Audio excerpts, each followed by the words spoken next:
Swayam Prabha. Digital India. Educated India.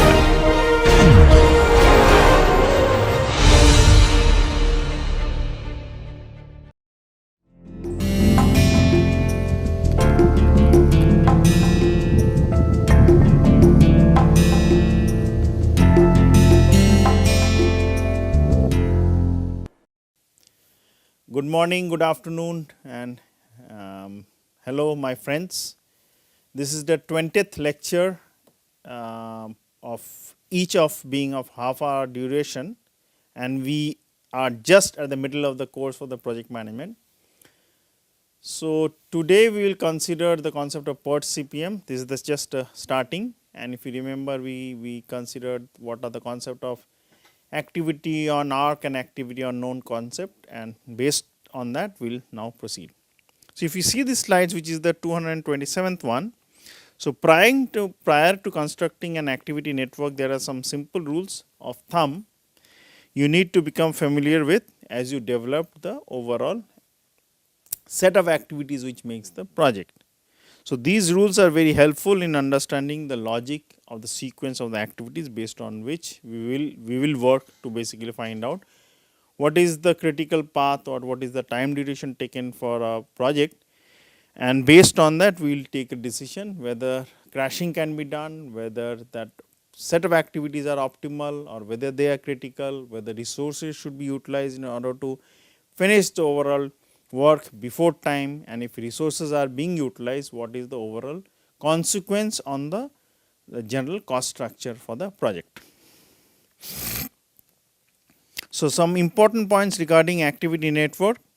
Some determination of activity precedence ordering must be done prior to creating the network. So you need to understand which job comes first, which job comes second, whether there is a sequence of jobs which has to be followed, or whether they can run concurrently, or whether there should be a delay between two activities and jobs. So this should be well known to the project management team who are basically trying to implement the project.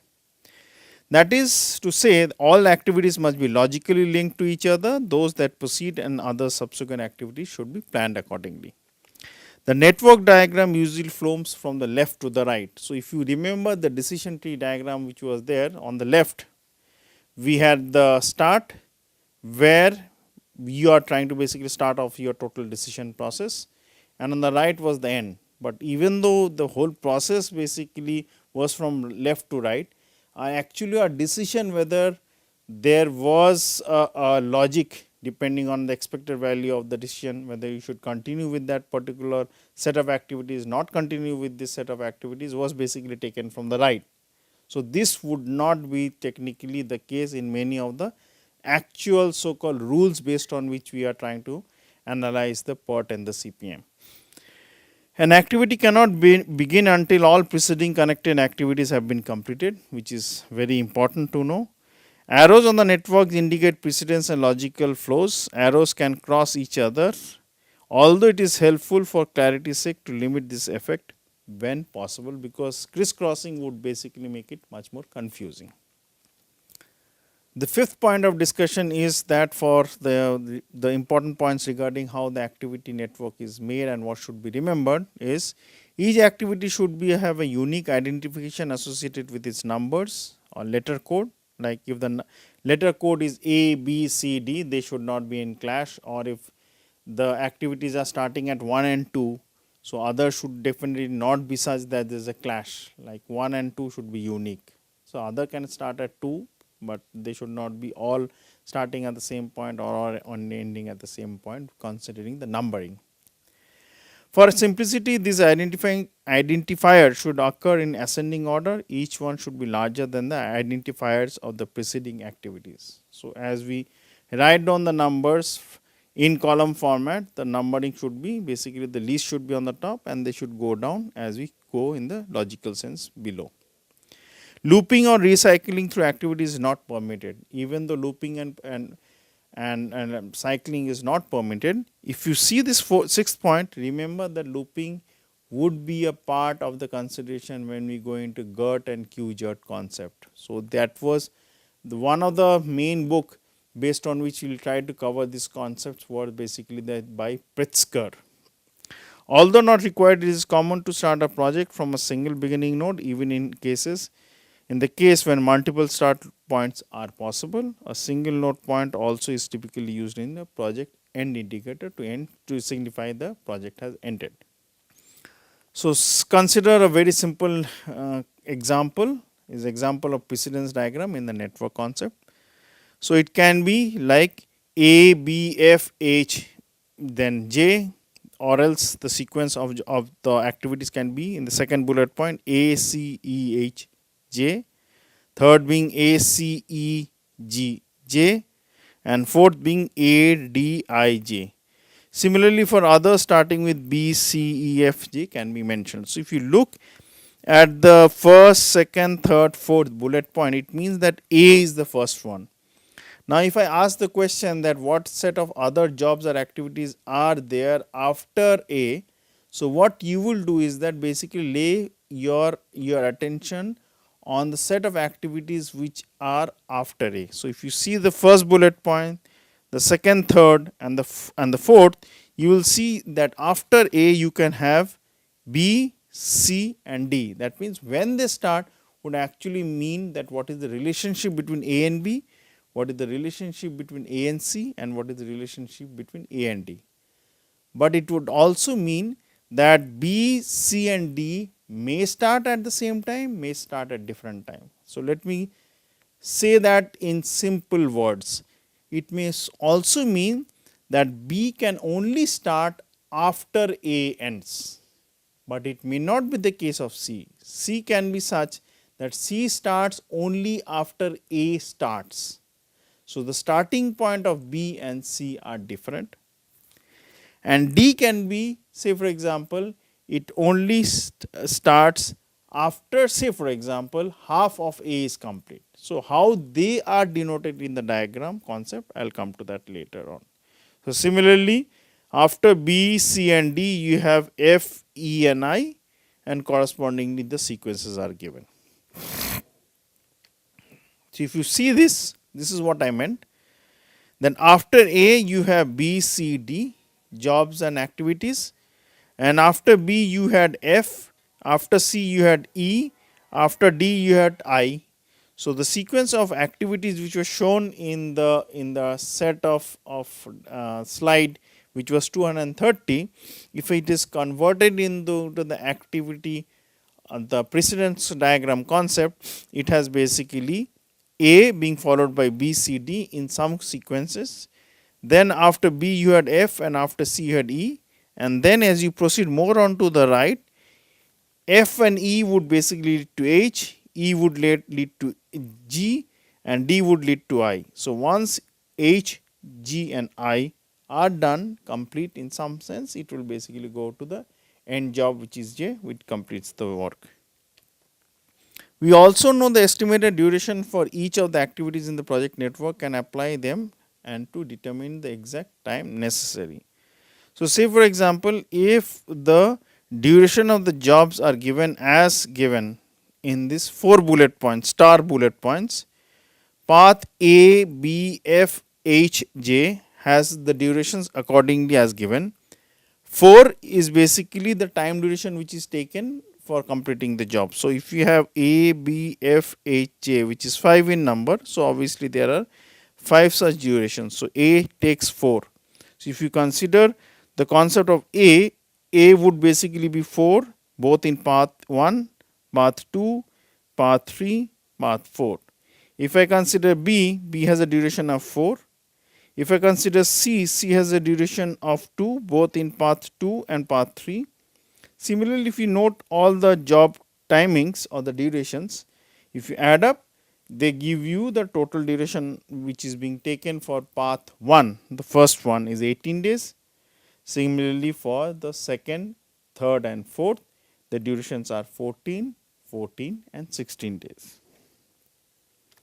So, if you consider the diagram here, actually now it is basically giving you the values, figures inside the square such that they will give you an estimation or the concept that when is the earlier, concept based on which the job can start, what is the earlier concept based on which the job can stop or finish, and all this information is there.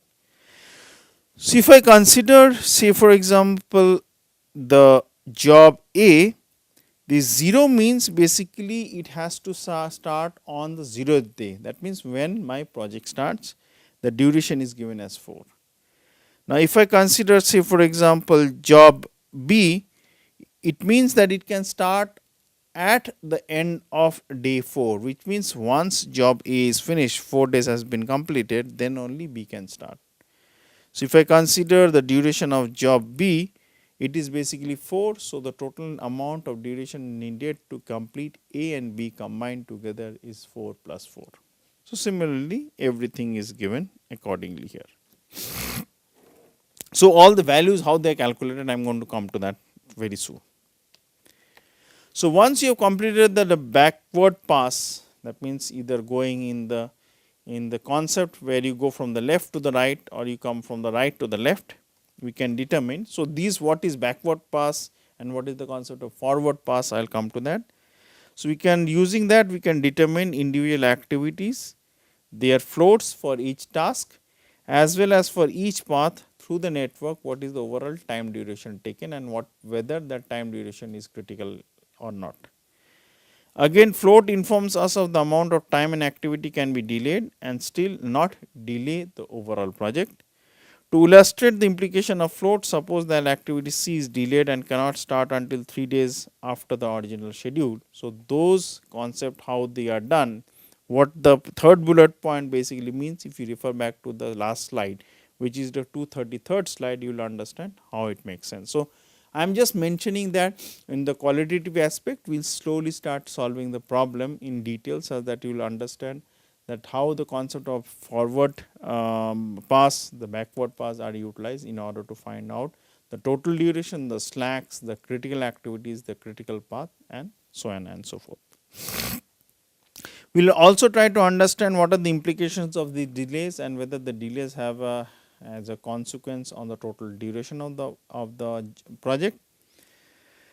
So, if we consider these implications, the total duration or delays of the project in many of the cases can be 0, in the sense there would be some slacks for which the delay is admissible such that any shifting on an activity or a job can be done. With 4 days of float for activity C, a delay of 3 days will not affect the overall length of the project. If you go back to the last slide, which is again I am mentioning 233rd slide, you will understand that is true.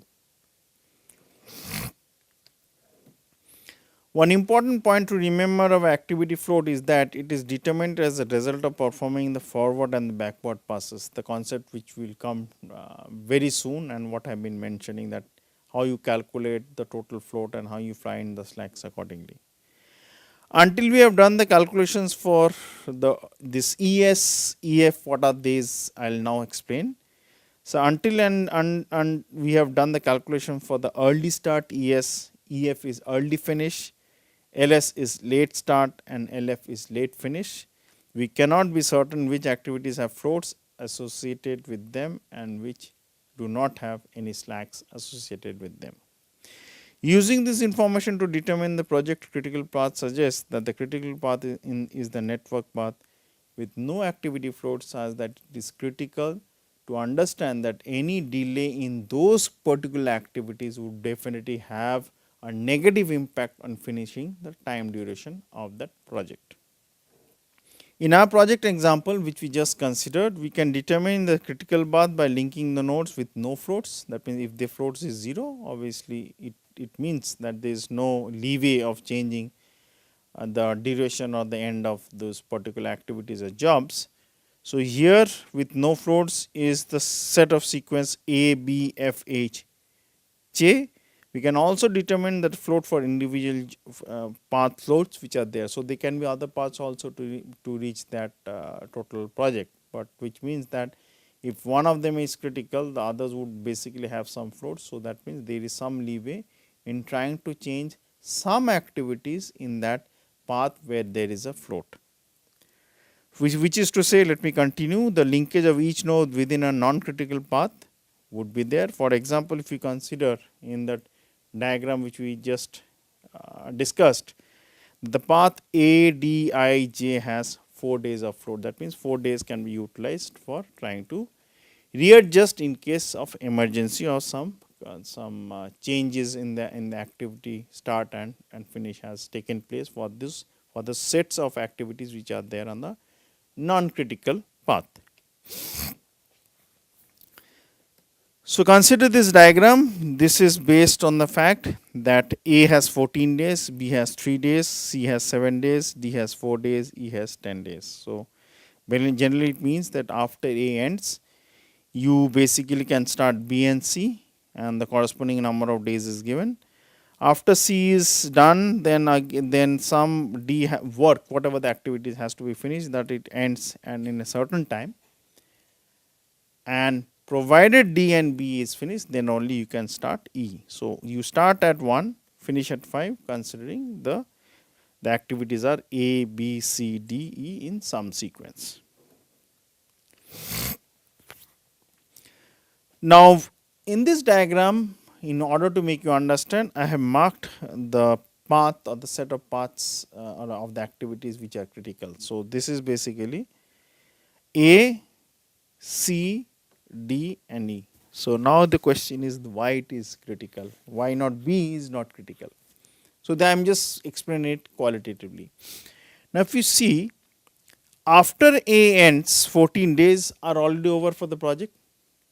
So, if B and C start immediately, then B would end after the end of 17 days. But in that case, C has to complete extra of 4 days because C has 7 days. So, if it has to basically complete the whole work for C, so extra such 4 number of days is required to basically finish C. Technically, it means that B could have been delayed by 4 days, such that if 4 days have been the delay for B, then C would have completed 4 days of its work. So, say for example, on the 18th day, C would start at some portions of the C has already been finished. So, from 18th, 19th and 20th day, the work would basically continue for C, and then considering that 18 days are already over, B would also start. So, the end of B and end of C would be such that they would end on the 21st day. But consider now again if D has come into the picture, which means that if I now till now I have not considered D. Now, if D is also considered in the picture, so the total number of days before C and D can be finished, considering B is also there, it would mean that now I am considering 2 sets of jobs at one go, which is C and D and is B. So, 14 days is over here, C and D has 11 days, 7 plus 4. So, now if I start B, B would basically finish on 3 days. So, if I consider 7 plus 4 is 11, 11 minus 3 is basically 8 days of total leeway is there where I can adjust B such that there would not be any delay when C and D finishes and B also reaches at that same point of time it finishes, because until unless B, C, D finishes, you cannot start E. So, the whole critical path is the red one as shown in this diagram. So, main drawbacks for the critical path method and the project evaluation review technique is that they do not consider any feedback loops, which I mentioned that in the beginning of the course, and will consider this concept being taken into the fact for JERT and QJERT concepts. So, hence feedback loops or re-evaluation loops, which is very essential for any projects, are not there under CPM and PERT.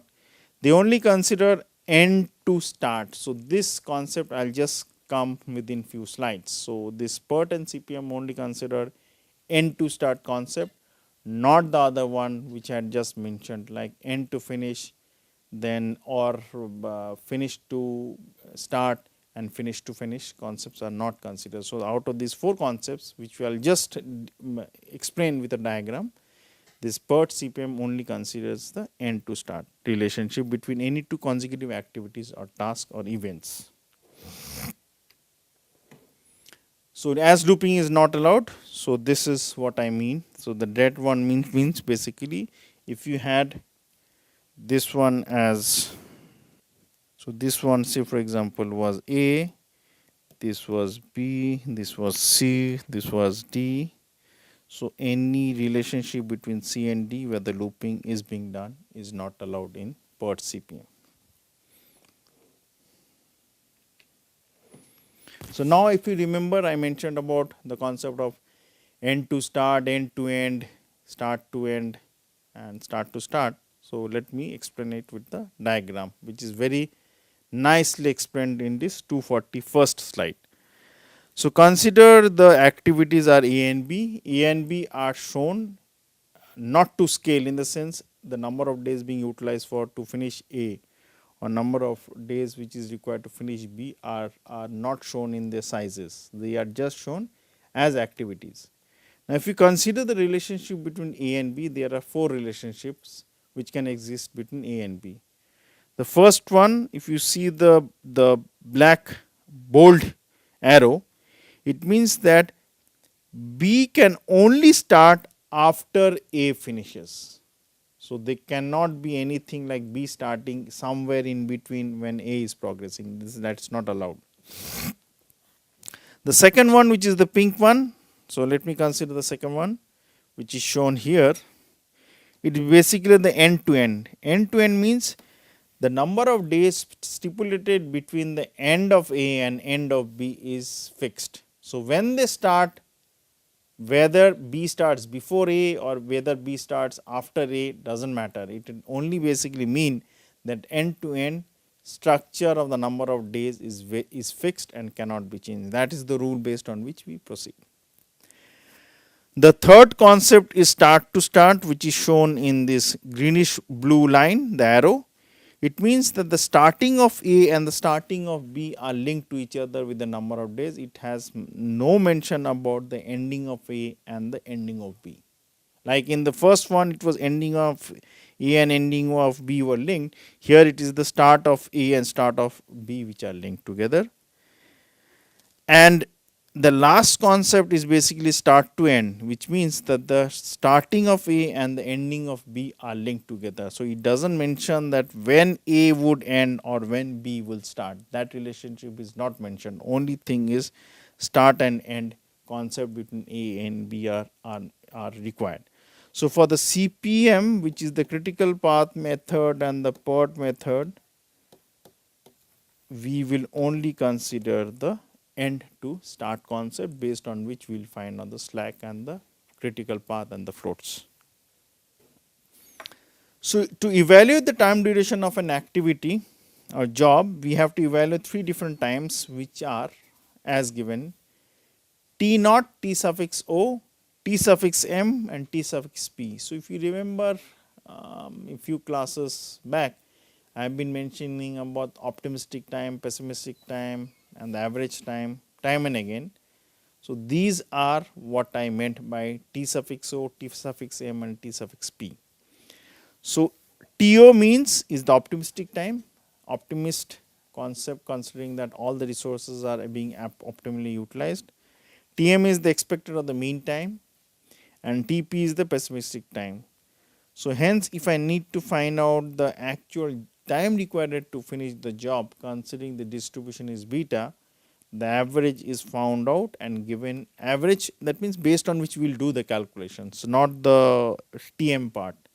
It is given by T naught plus 4 into TM plus TP divided by 6. So the overall, if you see the probabilities or the weightages we are trying to give to the time is 1/6 for the optimist time, 1/6 for the pessimist time and 4/6 for the mean time. So this is the distribution based on which, as I mentioned, beta, and then we proceed to find using T, which is used for all our calculations. And similarly we can find out the variance also if required.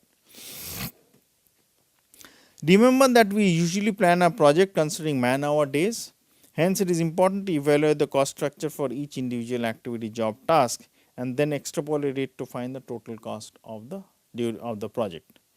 So, if I consider very simplistically, the total cost of that particular project would be based on the fact that what is the overall cost for each activities added together. So, if I want to find out that what is the cost for the first set of asset activity, it would be T1 would be the time taken for activity 1 multiplied by the cost, which is C1. Here I am considering C1 as linear cost. It can be quadratic also or some other polynomial, we are not going to consider that. The second would be the time taken to find out the overall cost for the second set of activities, which is T2 into C2. Similarly, for the last one, it would be Tn into Cn. Here TIs are the time period for an activity job task, and you must consider all of them, which is the conglomeration of activity 1 or 2 or 3, whatever it is. Here CIs are the corresponding cost per unit time. So, as I mentioned, the costs are linear in nature. So, as I mentioned in the diagram last, so the critical path is basically as shown, the red one, which is 1 to 2, 2 to 3, 3 to 4 and 4 to 5. So, now if the cost per unit for the paths 1, 2, 2, 3, 2, 4, 3, 4, 4, 5 are correspondingly given as 5, 10, 10, 15 and 25, then the total cost would be 14 multiplied by 5 for the first set. Then you have basically 3, which is the number 2 for 2 to 3 is 3 multiplied by 10, which is the second one. Then again for the next one, basically the total job, the total time taken, obviously that will come into the picture, would be 4 into the fact, which is basically now 15, and the last but one would be 10 into 25. But obviously, even though B is not in the critical path, cost would also come into the factor. So, that cost factor would be 3 into 10. So, if I want to find out the overall cost, do not concentrate only on the critical path. Critical path is basically the path which should be considered in order that any delay in any of the activities would affect the overall time duration negatively. But if I consider the cost factor, it will be 14 multiplied by the cost component per unit day for A. Similarly, 3 multiplied by the cost component for activity B. Similarly, for C, which is 3 multiplied the cost component for activity C. D would be 4 multiplied the cost component for D, and the last one would be E, which is 10 into the cost component for activity E. So, two different scenarios, considering there is a penalty of 20, some monetary unit, whatever it is required, for overshooting the stipulated time duration of the project, which is 31 days. So, due to some unavoidable circumstances, let us consider the time duration for activity B increases from 4 to 3 days, increase to 4 from the 3 days. Then the incremental cost would be, the number of days is 1, what is the cost per unit day is 10, we will consider it is not increasing, it is a linear constant function, if you remember I mentioned. And from this we can find out the percentage increase in the cost of the whole project. As there is no overshooting of the time duration, we only incur the additional cost, which is 10. Hence, percentage increase would be, if you consider the overall cost, which was 440. So, considering it has overshooted by 2.3%. Now, if I consider due to some unavoidable circumstances, the time duration for activity C has increased to 4 from 3 days, then the incremental cost would basically come from the fact that C is increasing, which is 1 by 10, plus the fact that E, which is the last job, is also increasing by 1 day. So, it will be 1 by 20. So, hence the overall cost is now not 10, but 30. Hence, critical path being affected would have a more devastating effect on the total cost component, which has now increased from 2.3 to 6.8. We will do the calculations later on and slowly proceed how we find out use the forward pass and the backward pass method to solve the critical path method. So, with this I will end the 20th lecture, and I hope the students understand the concept very clearly. For any questions and queries, please write to the forum. Have a nice day. Thank you.